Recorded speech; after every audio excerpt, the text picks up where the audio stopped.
Tere! Mul tuli meelde üks lugu, mis minuga juhtus aastaid tagasi. Nimelt me olime sõbraga Keskraamatukogu taga pargis Tallinnas ja tegime seal suitsu ja võib-olla jõime õlut ja istusime seal. Ja üks mees käis sealt mööda iga natukese aja tagant, kõndis pargis ringi ratast ja lõpuks sõber ei suutnud enam kannatada ja küsis temalt, et kes sa oled, mis sa teed. Siis mees vastas meile, et ta töötab Vene riigi heaks Eesti valitsuses ja ta on endine tuumafüüsik, on ehitanud tuumaallveelaevasid nõukogude ajal ja ta oli saanud kas insuldi või infarkti, et ma ikka veel ei tee täitsa hästi vahet neil asjadel. Aga selle tõttu ta pidi jalutama ja kõndis seal ringi ratast. Ja ta mõtles ühe teema üle ja nimelt sigaret. Ehk siis vanas Mesopotaamias olid tsiguraadid ehk siis stjupad, millest ka Vilen Künnapas või oli ta Künnapuu. Seda ma ka ei mäleta. Igatahes, Vilen ka räägib oma arhitektuurilises loomingus stjupadest ja tornidest, mis kanaldavad kosmilist energiat, ehk siis fallosed. Ja siis see mees rääkis, et tsiguraat ja tsiguraatidega kanaldati kosmilist energiat maa peale ja maa sisse, aga tsi-karet ehk siis tsi-eluenergia ja karet põletama. Ja see asi, mis me teeme sigarettidega ehk siis suitsudega, me põletame eluenergiat. Selline huvitav väljendus ja huvitav filosoofiline mõttekäik, eks ju. Ja siis ka minu küsimus sinule, et millega sina oma eluenergiat põletad, et kuhu läheb sinu eluenergia? Et minu eluenergia on läinud tihti välja maksast. Et maks oli vanade eestlaste jaoks ja vanade soomlaste jaoks oli jõu ja elu ja väeorgan. Mitte ei räägitud, ma südamest tunnen nii, ma armastan sind kogu südamest. Vaid räägiti maksast. Maks oli väekeskust. Ma maksan sulle kätte. Okei, kindlasti oli veel väljendeid, mida me praegu ei tunne ega taju enam, sest me oleme unustanud. Ja selle mõtte juures teeksin veel väikese kõrvalpõike, et muistsed eestlased, soomlased, et nad olid üks suur rahvas, et nii-öelda kalevalalased, just lõunasoomlased, põhjaeestlased, et Lõuna-Eestis, Lätis oli Liivimaa ja Põhja-Soomes oli Kainu kuningriik, oli Kainun kuningaskunda. Ja siis on tänapäevased sellised nii-öelda rahvusriigid tekkinud selle kõige tulemusel, mis jäljendavad meie iidset pärandit, mitte ei samastu ega vasta sellele. Et mõni inimene väidab seda, et Eesti on ikka selline looduse rahvast ja metsarahvas ja kui me hakkame vaatama sellist üleüldist tarbimisstatistikat, et meil on kõige rohkem ostukeskuseid per inimene kogu maailmas, just ostukeskuse ruutmeetreid. Meil on, kas oli kõige rohkem autosid per inimene ja et meil on tegelikult tohutud tarbimisstatistikad.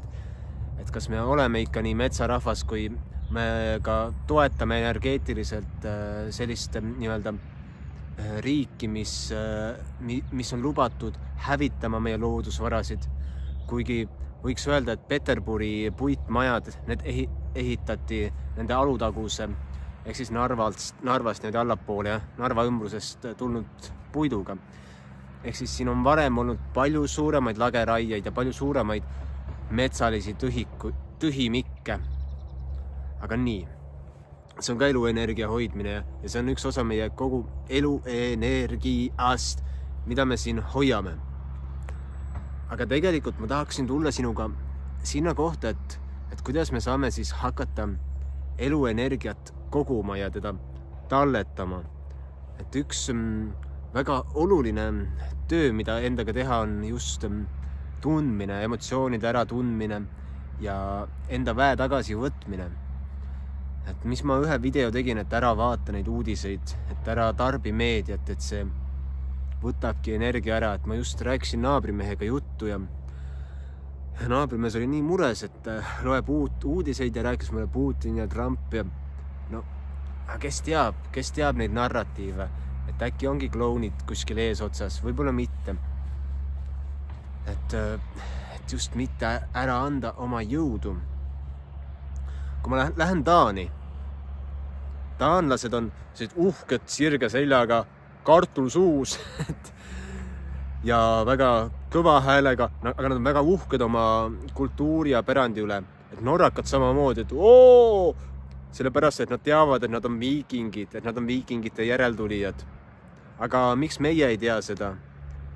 Et kui meie Kalevala kuningriigist arenes välja selline rööv viikingiriik, varanjaanide varakokkuajate riik, kes läksid Ukrainast Büsantsi keisrini välja.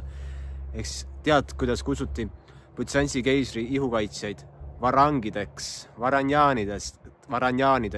ehk siis varakogujateks, varasteks. Või vene keeles on sõna tavariš, tavara, varakoguja jälle, seltsimees. Et lõpuks meie Kalevalastest said viikingid, varakogujad. Aga meie ei mäleta seda ja siis me elame siin maailmas kuidagi natuke juuretult ja siis räägime oma mingist sorti, et meie oleme metsa- ja loodusrahvast. Et tegelikult me olemegi ja meil on tohutu suur see maausk ja maaühendus, et Taara sõnastus leiab ka Iirimaal, et nii-öelda Läänemere soomlaste maailma ulatuski Briti saarteni välja. Et on Soome alternatiivajaloolased on toonud välja kroonikates, et Norra kuningad on tegelikult olnud hoopis Kainuun, eks need Põhja-Soome kuningad, et nimede järgi, ja nemad vahepeal valitsesid ka Suurbritannia üle, või ütleme Inglismaa mingite osade juppide, ja ka Dublin asuntati viikingite poolt, eks ju. Et seal on ühendused, aga meie tihti tahame need ühendused ära unustada või on ajalugu meelega kustutatud meie eest ära, et me ei teaks kogu seda ühendust, mis meil on oma taustaga, oma nii-öelda loomislooga ja mäletame ainult tükke ja katkendeid. Oled sa Kalevipoega lugenud? Mina ei ole, sest kuidagi hale on teda lugeda. Ma ei tea miks, see on energeetiline tunnetus. Mis siis, et see on väga tore juturaamat ja siis öeldakse, et soomlastel on rahvuseepos Kalevala, et Kalevipoeg, et võetakse üldse eraldi, eks ju. Et see on kõige nagu idiootsem asi, mis on tehtud, et ongi nagu mingid soomlased, on eestlased, okei, aga kui me hakkame võtma neid kõiki väikseid rahvaid, kes olid 100 aastat tagasi, oli Prantsusmaal üle 100 keele, mida räägiti ja ka igal pool mujalgi, et siin räägiti tohutult palju erinevaid kohalikke murdeid.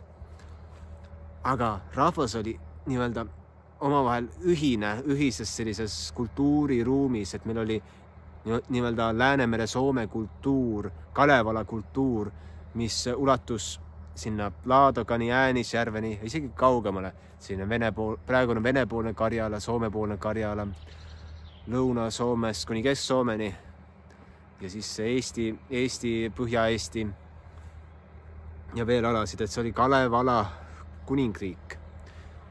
Seal Turus endises Soome pealinnas on näha, et on kirikus nii-öelda muraalid või maalingud, kuidas varem oli Kalevalal see lohe draakoni lipp ja siis tulid kristlased ja vallutasid ja see lipp kukkus maha.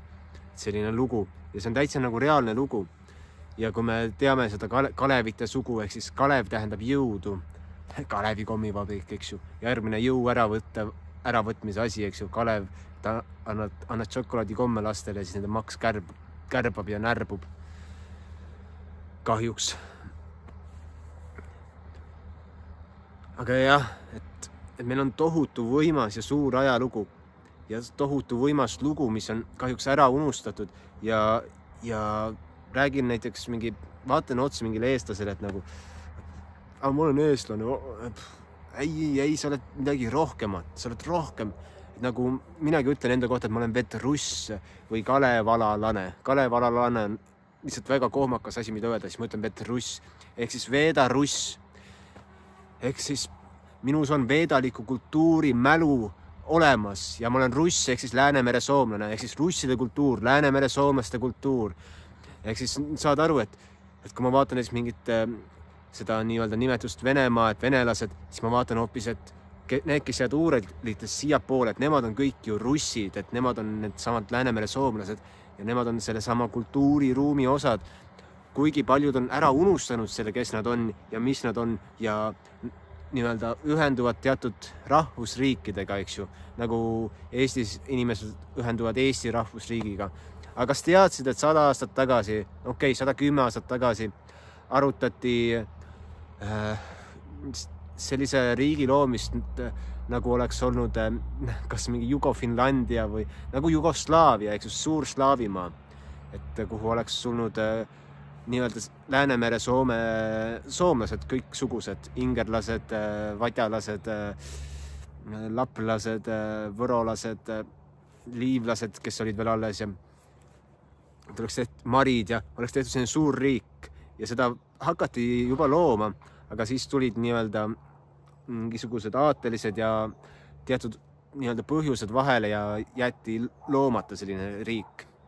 Et see on väga huvitav tükk või 1900, ma ei ütle aastast, sest ma ei tea täpselt, aga Eesti nii-öelda, kui oli juba loodud see riik ja koolipoisid läksid sõtta, siis nii-öelda need koolipoisid ja tuletõrjujad, need olid koos valgetega jõudnud Peterburi alla ja tahtsid Peterburi ära vallutada ja siis tuli Briti laevastik Tallinna peale ja ütlesid, et me pommitame Tallinna tükkideks, kui te Peterburi ära võtate.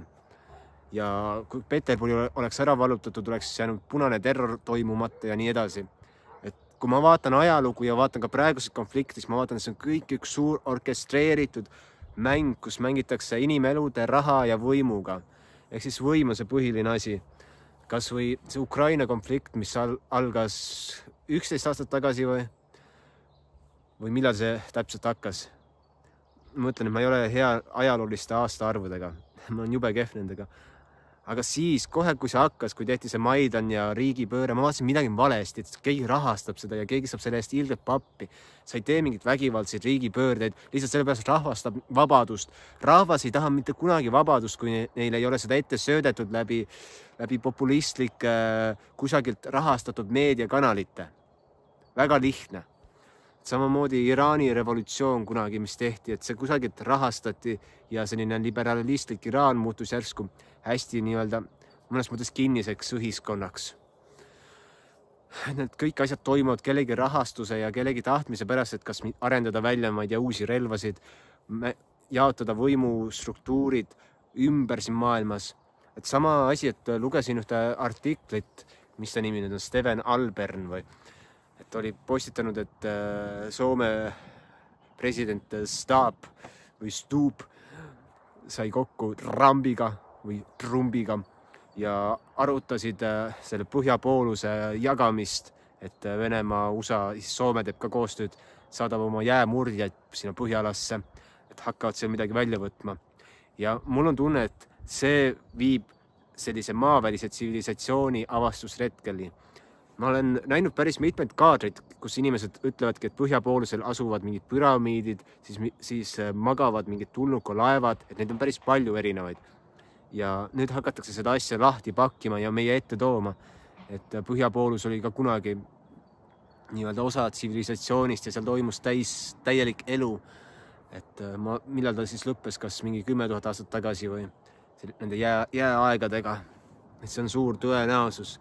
Ja nüüd hakkab mingi asi lahti rulluma, et me oleme praegu maailma ajaloos väga kiirete muutuste ajas, kus väga kiiresti suured muutused toimuvad ja meie teadus avaneb, vabaneb ja me hakkame päriselt nägema, kes seda maailma valitsevad, kuidas võim ja jõud on laiali jagatud ja mida meie kui tavaliste inimestest on salajases hoitud väga pikka aega.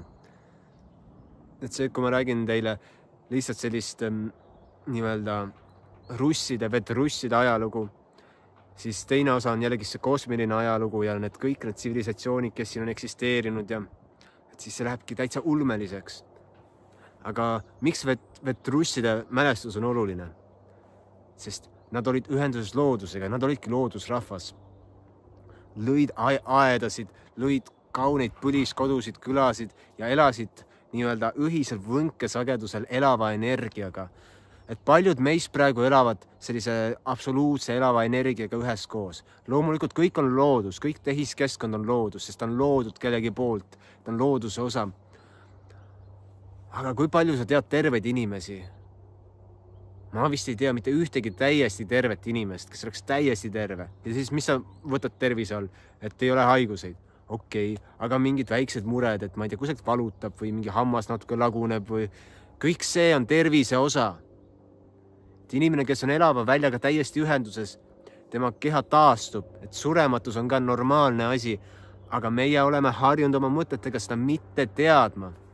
Et mu naine nägi täna väga lahedat und, rääkis, et talle õpetati surematuse tehnikaid unes. Ja üks selline tehnika oli selline, et üks tüdruk pidi tegema seda iga 14 tunni tagant, et sagedamini ei tohtinud. Ja siis ta prooviski, et ta pidi jooksma otse ja ta ei tohtinud selja taha vaadata.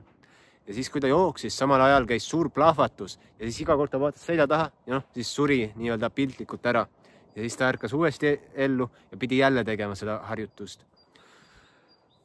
Et ma olen kuulnud ka lugusid, kus inimesed näevad teiste planeetide mingid kloonide sõdasid ja asju. Et võib-olla Star Wars räägib päriselt sellest nii-öelda kosmosevärgist, mis galaktikates toimub. Ja räägitakse, et need püramiidide all nüüd avastatud kambrites, et nendes on rullid ja ürikud ja tahvlid, mis räägivad Orioni vöö kosmosesõdadest. Et seal on tohutult palju mälestusi iidsetest sõdadest, mis on toimunud. Et see vägivald on siis kandunud ka siia, et vägivald hakkab sellest, me teeme enda suhtes vägivalda ja siis me kanname seda edasi teistele liikidele ja et elame nii-öelda energiapuuduse maailmas. Aga seda kõike saab parandada ja üks viisidest on see, et ma teen sulle hingehäälestust helidega, läbi ülemhelide, läbi helikausside ja võib-olla kasutame ka kongi, et saame seal teha läbi Zoomi, saad siia tulla meie aeda, saame teha hea ilmaga siin õues. Et ma siin plaanin, et ehitaks sinna poole teraapia toa 20 ruudus, et saaks võtta inimesi vastu nagu ka muudel aastaaegadel ja teistsuguse ilmaga. Aga praegu on ideaalne aeg nautida loodust, olla looduse rõppes, et looduse laps tahab ikka olla loodusega koos, eks ju. Ja mul toimuvad ka heliteraapia seansid, et selle kohta vaata minu Facebooki profiililt või võta minuga otseühendust, et mida sa saad kas läbi neti kuulata, et mul on üks salvestatud seanss praegu, aga mul on veel neid tulemas ja tuleb ja siis saad kuulata, vaadata, sisse võtta ja ennast häälestada, enda hinge puhastada, oma teadust puhastada ja avaneda nii-öelda suuremale teadlikkusele iseendast. Et helid on üks viis, kuidas me lähme edasi, aga seda on vaja järjepidevalt teha, nagu iseendaga ühendust on vaja järjepidevalt luua, et me saaksime luua paradiisi siia maailma. Me käisime Itaalias Tamanhuris, mis on föderatsioon, ökokülade föderatsioon ja nad on teinud üle 8000 ruutmeetri kauneid käike, ma ütleks maa-aluse palee, mäe sisse salaja, käsitööriistadega, uuristasid 80-ndatel, 90-ndatel ja ehitasid sinna käike, sambaid, seinamaale, muraale, mis iganes, freskosid ja nii võimas, kaunis koht ja see on kõik mäe sees. Ja nad nimetasid selle koha inimkonna templiteks, et kus kõik religioonid, kõik usundid, kõik on võrdsed ja kõik austavad üksteist. See on kõige võimsam koht, kus ma olen käinud siin maailmas. Ja ma soovitan ka sul võtta sellise sihi, et loome maailma, kus kõik on võrdsed ja kõik austavad üksteist ja austavad seda elusat energiat, mis elab siin maa sees, mis elab meie ümber ja õpime seda kasutama, juurutama. Ja läbi selle me saame luua imesid, me saame luua tervet ühiskonda, me saame sellest nii-öelda Skandinaavia heaolu mudelist areneda edasi, kus tuleb terviklik heaolu mudel läbi kogu maailma. Väga lihtne ja samas väga keeruline, sellepärast, et meil on vaja tunda läbi enda tunded, meil on vaja saada ühendust oma nii-öelda algolemusega ja siis seda ankurdada siia kehasse ja läbi selle tuua loomingu, luua. Me oleme loovad olendid, me oleme loojad ja me saame luua ka keskkondasid, ka ehitisi, maju, mis annavad eluenergiat juurde ja mis aitavad meil kas saada, kui soovid, surematuks või elada tervena, terve oma elu. Suured nii-öelda unistused, suured eesmärgid, aga miks mitte, miks on vaja kannatada? Kannatus on kõige suurem programm ja vale, mis on meie sisse, siia meelde, mõistusesse nii-öelda alla laetud. Tuleme välja sellest, tuleme välja ja õpime nii-öelda leidma seda pehmust ja samas seda oma jõudu ja oma loovat jõudu ja seda tugevust, et kõikidele tormidele vastu panna. Vot. Kui sulle meeldis see video, siis palun jälgi, et ma kogun omale 1000 jälgijat, et siis ma saan YouTubega teha lepinguid, eks ju, et kellega me teeme lepinguid. Aga aitäh, et nägemist!